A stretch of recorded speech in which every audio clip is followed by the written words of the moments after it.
In this video, I'm going to show you the exact sprint drills that I've used for the last 2 years that have resulted in me winning several national competitions, coming second at World's Strongest Man in 2021, under 80 kilos on the yoke. These are the exact drills that I've used for over 2 years in my weekly program to supplement my moving events. So, exercise 1.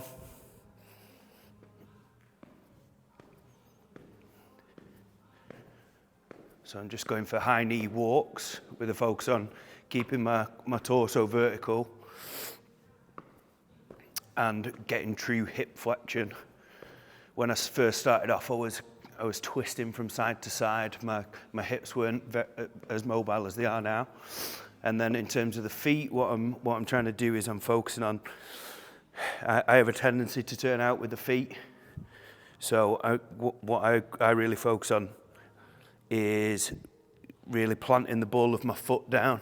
So realistically, most people want to focus on trying to keep the foot in contact with the ground like a tripod.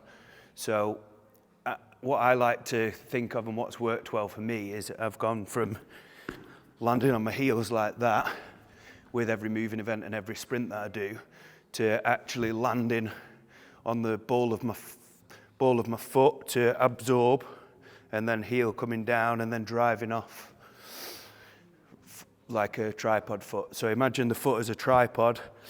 The base of the big toe and the base of the little toe is where I start to absorb my step, and then my heel comes down, and then as I go and drive off the floor, so you can see if I don't think about it, my foot turns out like that and I go to the outside of the tripod, the base of the little toe and the heel. Whereas what I want to focus on is driving off the tripod equally. So what I mean by tripod is keeping the equal pressure as you drive off through the base of the big toe, the base of the little toe, and the heel. And then at every step, you're coming up and you're extending up onto the toes. So that's a pretty common theme for what I think of on all the drills that I'm going to cover today.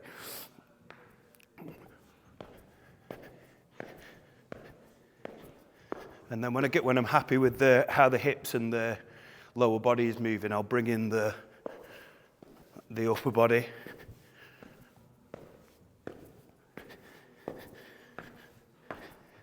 And then I'll make it, and then the next drill will be making that a bit more dynamic.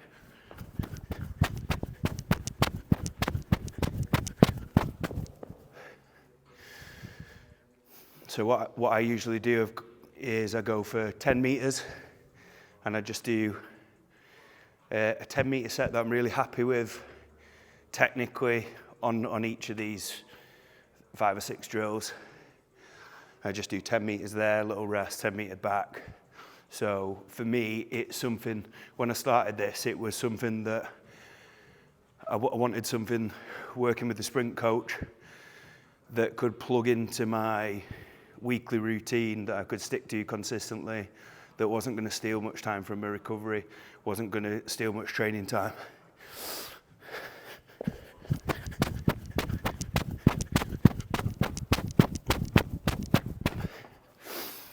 So at first, I felt like a bit of an idiot doing this in the gym, and my mates were taking the mick out of me and stuff, but the results speak for themselves. So that's I think the key thing for me in terms of motivation with this is I don't find it fun at all. So if you're thinking about putting this in your program and you think, well, it's not fun, just set yourself something for what I've said today, and just, even if you do one set, it's going to give you a lot of value.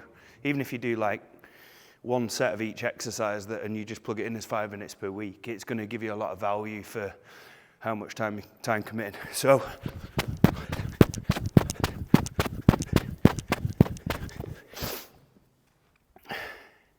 obviously what I'm focusing on here is as I'm putting more intent into it and going faster, I'm focusing on the same cues, so the same foot cues that I mentioned, true hip flexion. And you've got to tune in with your own body when you do this. For me, I know that I've got to work against this hip external rotation that comes in. So I'm really focusing on making sure I get true hip flexion and I'm not going like this. And then I'm really making sure that I can feel the ball of my foot in both absorption of the step, but also as like the last point of contact as I drive up on each step. So exercise 3, I'm going to go into, forgotten what they call it, A-skips, I think. But the names don't matter. I'll just put it exercise 1, exercise 2, exercise 3, and just make it as simple as possible for you to replicate. So going for the same cues. So you can see there's a bit more of a coordination challenge. And I could feel that straight away I'm fighting against this kind of lateral movement for me personally, which is so common in strongman. If you watch your videos about when you do a heavy yoke, or you watch your mates when they do heavy yoke, heavy frame, heavy farmers, watch from the front, and as the light, the gait might be pretty good, but as the weight gets heavier and people get more fatigued, very often in strongman you see people going into this kind of position where they're going like that. So if you're stepping out for every step, not only is it inefficient in terms of muscle recruitment and what you're using, but in terms of the distance that you're covering per step is going to be a lot less. Like, look at the distance that I'm covering in 2 steps when I'm going straight on there versus 1, 2. So it's one of those things that you may feel stronger going out there, but the trade-off is you might not feel as strong stepping out more directly, but the trade-off is that you need less steps to get to the other side. So that's a key point to consider. So video your sets from the front.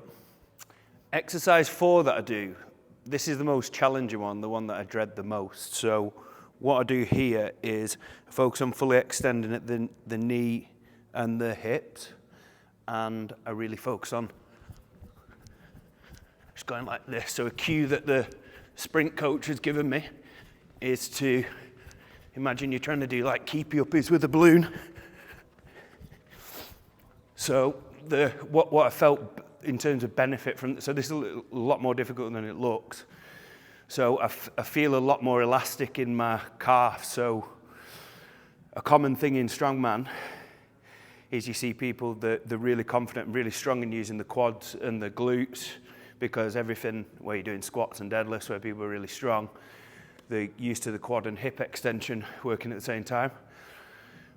Whereas the dynamic movement and the coordination of popping up onto the toes and using the ankle extension for power production isn't quite as well versed with a lot of strongman. So this isolates it because it takes the knee and the hip out of it completely, and it makes it really difficult. So things to look out for when you're doing this is feet turning out like that.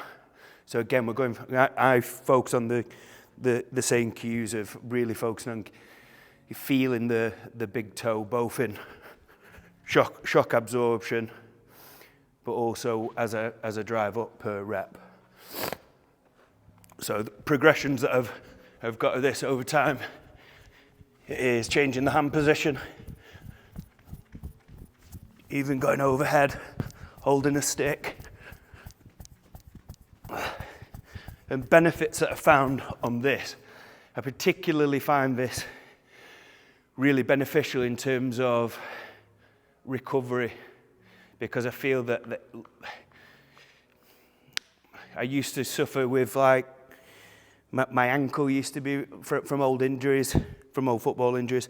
I used to feel like my ankle really suffered on the right side specifically, and found it difficult to recover from moving events. Like a common thing is shin splints, stuff like knee pain. So if you're somebody who suffers from general joint pain, doing plyometric exercises like this, where you're strategically building up the elastic tolerance in your lower body, it's going to be like really, really, really beneficial. And that's it's one of the things that I put down to beyond the comp performances, but just the fact that I can train relatively high percentage moving events each week, farmers, yoke, whatever, and from somebody who's always suffered with knee pain all my life, I just don't feel any pain or discomfort anymore. So my ability to train at high percentages is the thing that translates to the comp event. But being able to do that is earned by the work that you're doing at where you're building the base. So give this a try. Exercise 4.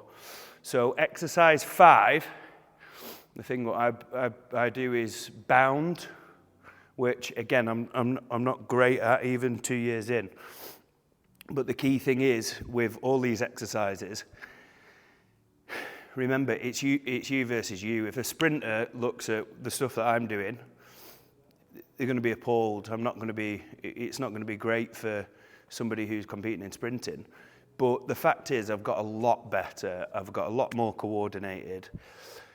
When I'm doing yoke and farmers, and my footwork and my gait has improved so much in terms of efficiency because of the stuff that I've been able to coordinate with this. Because even when you're going light on, like, say with a moderate weight, light to moderate weight, you've still got to focus on controlling the weight. Whereas with this, you can really tune in with what you want your lower body to do. So then you go to the implement and it's a lot more autonomous. So let's go for the bounds that I do. So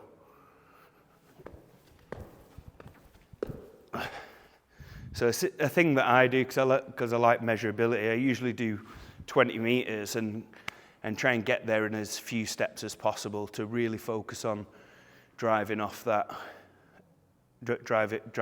the legs explosively, rather than doing it with minimal intent. You're just trying to maximize the distance per step.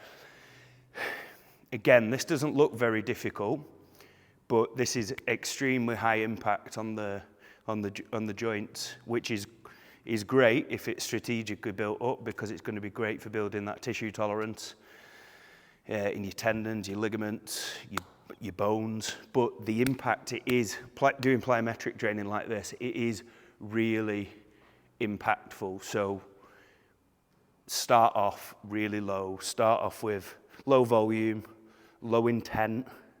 So you build up.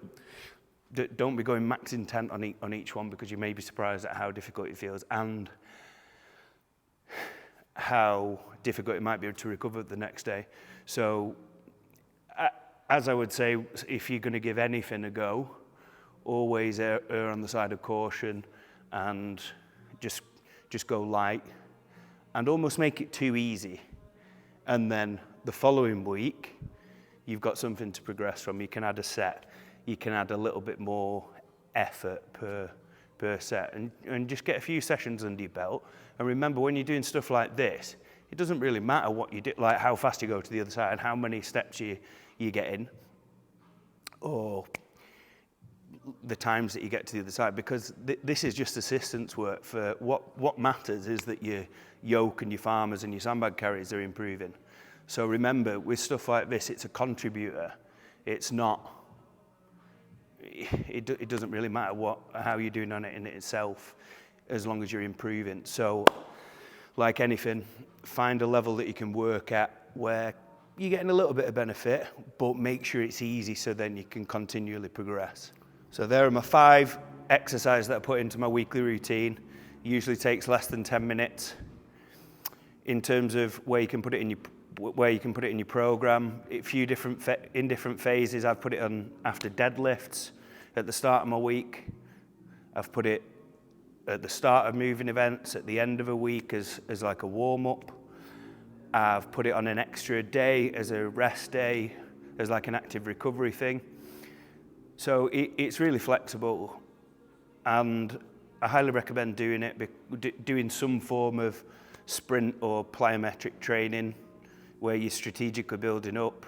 the benefits you're going to get the building up the tissue tolerance and the ability to absorb high impact, which is probably the number one reason why people struggle to recover from moving events. So you can do that with minimal kit. Regardless of what kit access that you have, this is something that you can be building anywhere. You don't even need to go to the gym. A lot of you may find this actually easier to go and do in private rather than doing it in the gym, and may make it easier to stick to. Thanks for watching. Make sure you like and subscribe. Any messages that you leave in the comments, I'll get back to you within a week.